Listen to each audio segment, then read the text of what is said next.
Sebelum kita cerita Isra Mi'raj dan inspirasi dari Isra Mi'raj, saya akan memberi analogi ya. Analogi ini akan menolong secara ilmu tauhid, ilmu mengesahkan Allah Subhanahu wa taala. Dan ini menjadi pokok ya dalam pengajaran tauhid.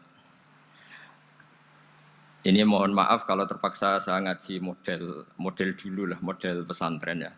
Tapi tanpa ngurangi rasa hormat, tanpa ngurangi rasa empati, rasa takdim saya.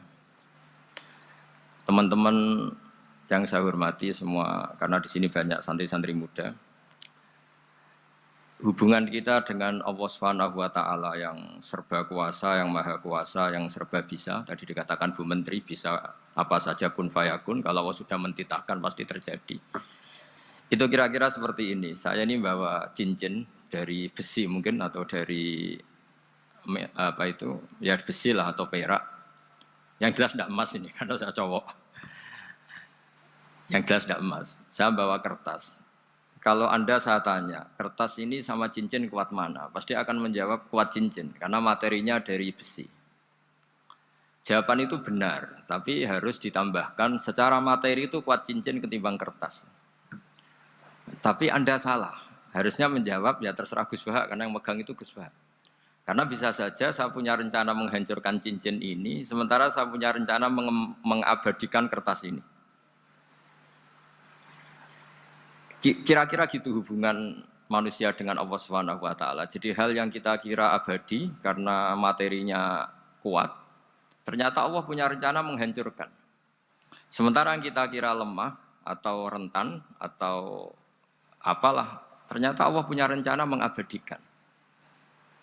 Di sini kemudian istilahnya orang-orang tasawuf, wa tafwidil umur ila mudabbiriha. Kita sebagai manusia menyerahkan urusan pada pengaturnya, pada yang punya.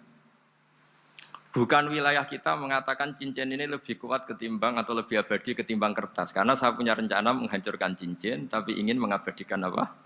Kertas. Sehingga tentang pandemi, tentang tragedi sosial, tentang apa saja, kita tidak pernah tahu rencana Allah itu mana yang lebih awet. Jangan-jangan kita takut pandemi, saya berkali-kali ngaji, mati kita kecelakaan. Jangan-jangan takut kecelakaan, mati kita karena ngelindur, tiru kebablasan, nggak bangun. Kita takut mati ngelindur, mati kecelakaan, jangan-jangan mati kita karena likuifaksi, karena gempa atau karena tsunami. Nah, hal-hal seperti ini yang terus menjadikan kita bilang dan berkeyakinan hasbunallah wa ni'mal wakil. Hanya Allah yang tahu dan semua urusan mencukupi kita hanya Allah. Tadi kata Bu Menteri kita akan menghadapi ini dengan ilmu pengetahuan dan pengalaman. Oke, saya sangat setuju itu. Tapi lagi-lagi bangsa ini dan seluruh tren dunia itu kalau misalnya baru tsunami ya semua orang ramai ketakutannya pada tsunami. Ilmuwan berteori bahwa tsunami siklusnya sekian tahun per sekian tahun. Nanti pas gempa juga gitu, pas likuifaksi juga gitu. Nanti kalau mudik mungkin ketakutan orang sama kemacetan sama macam-macam lah. Takut kecelakaan laka di jalan dan sebagainya. Sehingga sebelum ngaji ini lebih jauh, pastikan bahwa tidak dalam wilayah kita mengatakan bahwa cincin ini lebih abadi, lebih awet ketimbang kertas. Tapi kita harus menjawab secara materi cincin itu lebih awet ketimbang kertas. Tapi secara hakikat ya terserah yang mengendalikan, terserah yang punya, rencananya apa. Nah, di sini pentingnya ngaji. Karena dari ngaji itu kita akan kembali ke ma'rifatullah, ngerti Allah yang sebenarnya. Sebab itu di surat Isra disebut pada akhirnya ngaji itu apa? Subhanalladzi asra bi 'abdihi lailam minal masjidil haram ilal masjidil aqsa alladzi barakna haulahu. Tujuan akhirnya linuriyahu min ayatina. Bahwa Mi'raj itu hanya bagian kecil yang dingertikan kita betapa dahsyatnya kekuasaan Allah Subhanahu wa taala. Betapa tidak terbatasnya kemampuan dan kebisaan dan kudrahnya Allah Subhanahu wa taala. Makanya masih dikatakan min ayatina, itu masih sebagian kecil dari ayat-ayatku kata Allah. Lalu dalam surat Kahfi diterangkan, ketika orang kagum dengan Ashabul Kahfi yang bisa tidur dalam keadaan hidup 309 tahun atau Masehinya 300 tahun, kalau Hijriahnya 309 tahun. Itu mungkin kalau kita ilmuwan, ahli baksil ya atau ahli apalah, itu mungkin lebih kagum tentang nyamuk. Saya berkali-kali bilang, andaikan kita sepakar-pakarnya, terus disuruh bikin nyamuk itu, nggak usah bikin nyata hidup, bikin patungnya saja.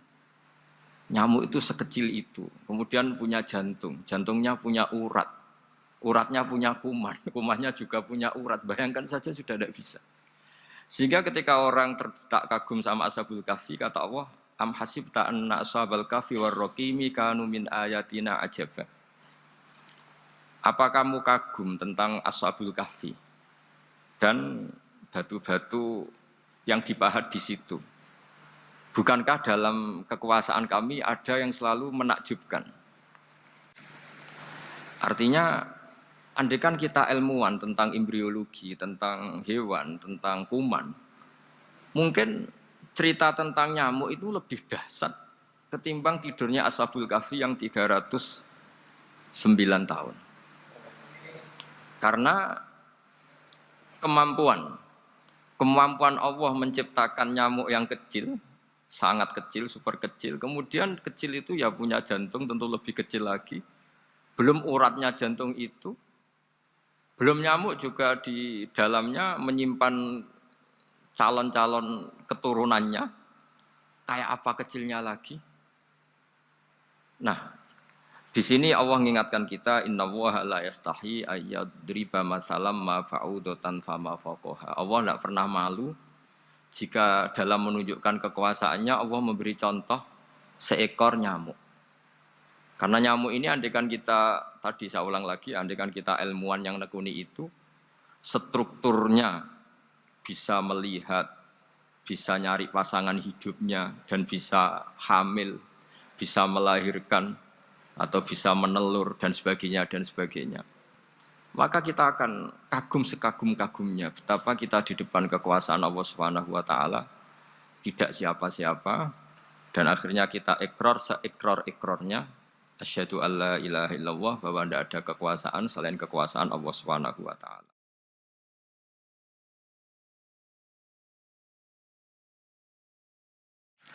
Lalu kenapa nyamuk itu tidak menjadi perhatian publik? Ternyata kita dibodohkan oleh kepentingan kita sendiri. Karena dari awal kita menganggap nyamuk itu problem, penyakit. Ya sudah bawaan kita mungkin cari obat supaya bisa membunuh nyamuk itu. Atau melihat nyamuk itu sebagai problem, bukan sebagai ayatun min ayatillahi ta'ala, sebagai tanda-tanda kebesaran Allah Subhanahu wa ta'ala. Sehingga akhirnya manusia itu butuh yang namanya mukjizat dahsyat yang mudah dilihat, mudah dirasakan. Akhirnya kita tahu dalam sejarah para nabi, Nabi Musa minta mukjizat laut merah dibelah sehingga bangsa Israel bisa bisa melewati kejaran Fir'aun dan sampai selamat dari kejaran Fir'aun. Nabi Soleh umatnya minta keajaiban yaitu onta keluar dari batu besar. Dan Nabi Soleh menuruti, akhirnya ada unta yang keluar dari batu besar. Begitu juga nabi-nabi sebelum itu atau setelah itu, selalu ada mukjizat yang memang manusia tidak mampu. Nah, kata tidak mampu ini yang semua umat para nabi tidak akan seunggul umat Nabi Muhammad SAW. Karena kita sebagai umat Rasulullah SAW, untuk merasa tidak mampu, itu tidak harus hal-hal seperti membelah laut. Tidak harus hal-hal seperti unta keluar dari batu. Tidak harus hal-hal yang dahsyat kayak tongkat Nabi Musa menjadi ular besar yang menelan semua sihir-sihirnya Fir'aun. Kita sebagai umatnya Nabi selalu tiap hari bilang innallaha ala kulli syai'in qadir, hanya Allah yang mampu. Allah mampu atas segala hal. Melihat nyamuk kita iman, melihat hal-hal kecil. Karena kita ketika melihat nyamuk, itu mesti kita itu kok hebat nyamuk, tanpa rapat, tanpa ada gaji dari Kemenku bisa populasinya dijaga. Padahal musuhnya banyak. Musuhnya nyamuk itu umat manusia yang katanya makhluk paling cerdas di dunia. tapi tidak juga bisa menghabisi nyamuk. Mungkin mereka juga rapat terus untuk menjaga ketahanan populasinya itu. Jadi andai kan kita pakai ayat tadi, innallaha la yastahi ayyadriba masalam ma ba'udah. Allah itu tidak pernah malu untuk menunjukkan kekuasaannya. Cukup misalnya kita belajar tentang nyamuk. Sudah sekecil itu punya mata, matanya punya saraf, punya urat. Terus kecil apa? Sudah gitu nyamuk sendiri punya kuman. Kalau nyamuk sendiri kecil, terus kumannya sekecil apa? Terus organ tubuhnya seberapa? Ini sudah kedahsyatan yang luar biasa yang menjadikan kita iman. Innallaha ala kulli syai'in qadir. Allah sendiri yang maha kuasa. Sehingga kembali ke tadi, peristiwa Mi'raj yang super dahsyat pun kata Allah masih dikatakan linuriyahu min ayatina. Hanya untuk menunjukkan sebagian dari ayat-ayatku, bukan mewakili semua ayat-ayat kekuasaan Allah Ta'ala. Tapi sebagian, min itu tab'id sebagian. Lalu sebelum kita jauh belajar, kita sendiri juga, saya sendiri masih belajar. Kehebatan Rasulullah Shallallahu Alaihi Wasallam, Nabi akhir zaman. Kenapa hebat? Itu diantaranya adalah karena mukjizat tongkat itu pada akhirnya diletakkan di museum. Orang melihat, terus gue gaya-gayanan kuat ke Turki atau bisa melihat langsung di museum. Dan setelah melihat, kadang-kadang kita ragu masa tongkat ini betul itu. Kalau setelah misalnya yakin, bisa dipakai lagi enggak ya? Jadi hal-hal yang mengundang pertanyaan sekaligus keraguan. Beda dengan ajaran Rasulullah Muhammad SAW. Ketika Nabi cerita betapa kekuasaan Allah itu super dahsyat. Buktinya ya nyamuk tadi. Kayak apa susahnya bikin nyamuk? Sudah kecil, punya organ tubuh tentu lebih kecil, punya urat lebih kecil lagi, punya kuman yang lebih kecil lagi, dan kuman itu juga punya organ tubuh lebih kecil lagi. Itu mbok kamu udah usah ke Turki, kamu hidup di kampung, di pedalaman, sudah menyaksikan anallaha ala kulli syai'in qadir, bahwa Allah itu maha kuasa. Nah, ngaji bareng ya, ngaji seperti ini. Saya termasuk kiai yang selalu berkampanye supaya orang ikrar seikrar-ikrarnya bahwa kita ini di tangan Allah Subhanahu wa taala. Saya kemarin-kemarin ngaji sama orang-orang Grab, juga barusan 3 hari yang lalu, 4 hari yang lalu ngaji sama teman-teman disabel atau difabel. Karena mereka kalau dibahasakan disabel gak mau, tapi komunitas internasional mintanya dis pakai bahasa S, tapi kita di Indonesia pakai difabel. Akhirnya kita tahu, ternyata orang yang kita kira menderita karena fisiknya, ternyata kadang lebih bahagia. Karena Allah bisa mengalihkan pikiran untuk positif. Saya berkali-kali guyon di depan para tamu. Saya pernah punya tamu itu perempuan gak cantik miskin lagi. Itu nyata ini. Gus doakan supaya suami saya kaya. Terus saya bilang, memangnya kalau sudah kaya ngapain itu? Ya paling tidak rumah saya diganti, mobil saya diganti. Tapi nanti akhirnya evaluasi Anda juga ingin diganti. Gitu. Karena setelah rumahnya mewah, pakai mobil mewah, pasti yang dievaluasi bukan rumah dan mobil, tapi Anda. Kok enggak pas ya wajah gini di rumah saya? Gitu. Kok enggak pas wajah gini kok di mobil mewah? Akhirnya ibu-ibu tadi sudah Gus enggak jadi. Jadi mungkin barokahnya pandemi itu nanti Ibu Menteri itu jadi kelihatan hebat karena ada pandemi kok Indonesia bertahan itu. Tapi kalau nggak ada pandemi kan ya biasa aja, memang normal. Gitu. Kiai juga gitu, diuji santri yang kadang beling, umat yang nggak jelas. Itu memang ujiannya. Kalau nggak ada ujian ya nggak keren. Gitu. Kayak ya biasa aja lah kita hadepin, ya kita tadi kata Bu Menteri ya kita ikhtiar dan berdoa. Lalu saya ulang lagi. Jadi logika itu bisa pakai analogi. Analoginya tadi, salah Anda kalau mengatakan cincin ini lebih kuat ketimbang kertas. Yang benar adalah secara materi ini lebih kuat ketimbang kertas. Tapi soal nanti kekuatannya sampai kapan terserah yang punya. Bisa saja saya punya rencana besok ini saya luluhkan, saya hancurkan.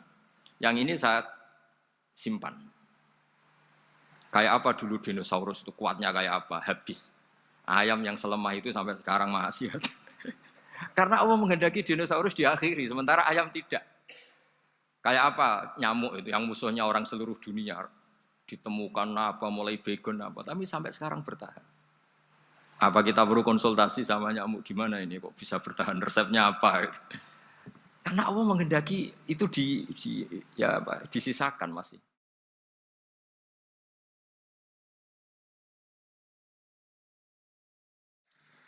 Nah, kemudian kenapa ada peristiwa Isra Mi'raj? Saya termasuk orang yang sering menulis tentang fikih sholat, tapi nulis saya untuk diri saya sendiri tak pakai ngaji. Tidak saya bukukan, memang saya sengaja karena ribet biasanya penerbit itu. Terus bicara royalti apa, kita kan mulai kecil dilatih ikhlas, jadi kalau komersial itu jadi bingung. Karena tidak biasa komersial, jadi kalau diajak komersial itu malah jadi bingung. Nabi ketika Mi'raj, ini yang jarang dikaji. Sebetulnya kalimat-kalimat dalam sholat, pertama Rasulullah Muhammad SAW ketemu Allah, itu Nabi maju. Maju ini Jibril sebenarnya mau ikut, karena Nabi bilang, ya Jibril jangan tinggalkan saya sendiri. Terus kata malaikat Jibril, sudah makam saya sampai sini, kelas saya sampai sini aja. Enggak, kamu harus nemani saya. Ketika memaksa nemanin, beliau tidak kuat. Di beberapa rawat dijelaskan sampai beliau pingsan, sampai beliau tidak sadar. Akhirnya terus ada ayat wa ma minna illa lahu maqamu ma'lum. Kita punya kelas tertentu yang enggak levelnya sampai sana. Akhirnya Nabi masuk wilayah itu, area itu. Dan Nabi ngendikan at-tahiyatul mubarakatus sholawatut thayyibatulillah. Kira-kira maknanya semua kehormatan, semua kebaikan, semua yang bersembah suci itu milik Allah Ta'ala. Lalu Allah menjawab, Assalamu alayka ayyuhan nabiyyu wa rahmatullahi wa barakatuh. Bahwa kamu Muhammad mendapat salam dari saya, mendapat semua kehormatan, semua keselamatan. Kemudian Nabi itu karena sebagai hamba yang tidak egois, tidak ingin kalau nikmat dirasakan sendiri, tidak ingin kalau sedang senang beliau sendiri yang merasakan, beliau ngendikan Assalamu alayna wa ala ibadillahi sholihin. Ya Allah tolong bahwa status selamat itu tidak hanya milik saya, tapi milik siapa saja yang soleh. Soleh itu ya sesuai kelas masing-masing. Setelah itu para malaikat melihat kebaikan Nabi yang seperti ini, melihat mentalnya atau keinginannya yang luar biasa untuk baik kepada semua orang, wa ala ibadillahi sholihin.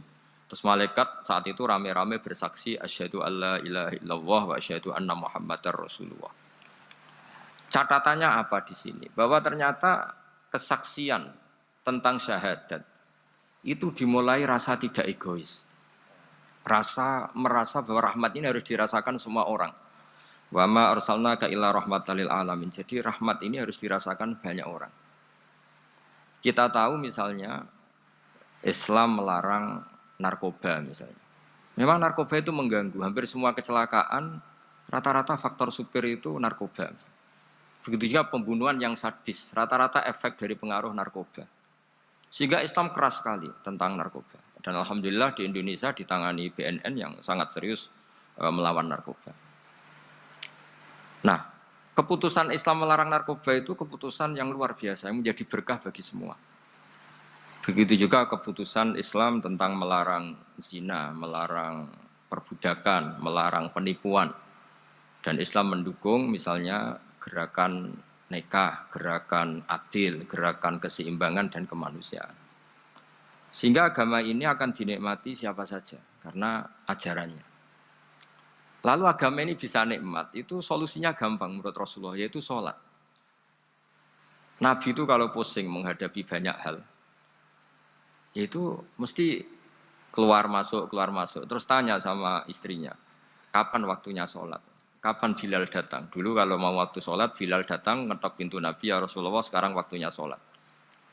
Itu Nabi membahasakan sholat itu unik, ini tentang Mi'raj ya, karena hasilnya ya sholat tadi. Arikhna ya Bilal. Arikhna itu tolonglah bikin nyaman saya dengan sholat. Sebelum kita belajar sholat secara serius, gampang. Kalau kita misalnya menteri, atau kita ajudan, atau kita apa. Kayak apa asiknya kita kalau ngomong-ngomong sama presiden, bercengkrama dengan presiden, atau dengan menteri, atau dengan kiai, dengan atasan. Sholat itu media di mana kita asik dengan Allah Ta'ala. Kalau kita bisa asik dengan atasan yang manusia, apalagi ini asik dengan Allah Subhanahu wa Ta'ala. Sehingga kita harus malu kalau sholat tidak asik. Kita ketemu orang yang kita hormati saja asik, masa ini ketemu Allah Ta'ala tidak asik. Sehingga dulu, bawaannya orang dulu itu kalau sholat, untuk tidak cepat itu harus diperintah. Dulu para nabi, para sahabat kalau sholat itu lama-lama. Sehingga sampai Nabi yang turun tangan, wahai para sahabatku, kalau kamu jadi imam jangan lama-lama. Karena dulu semua orang itu penikmat sholat. Sehingga untuk tidak lama itu nunggu diperintah. Kalau kamu jadi imam jangan lama-lama, kasihan makmumnya itu.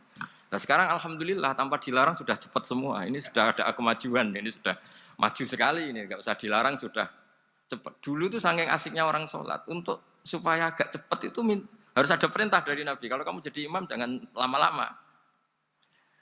Nah kita kalau sedang pas baiklah, pas waras lah kira-kira gitu. Kalau bahasa orang Pantura, saya ini orang Pantura. Jadi kalau ngomong lebih keras, lebih vulgar.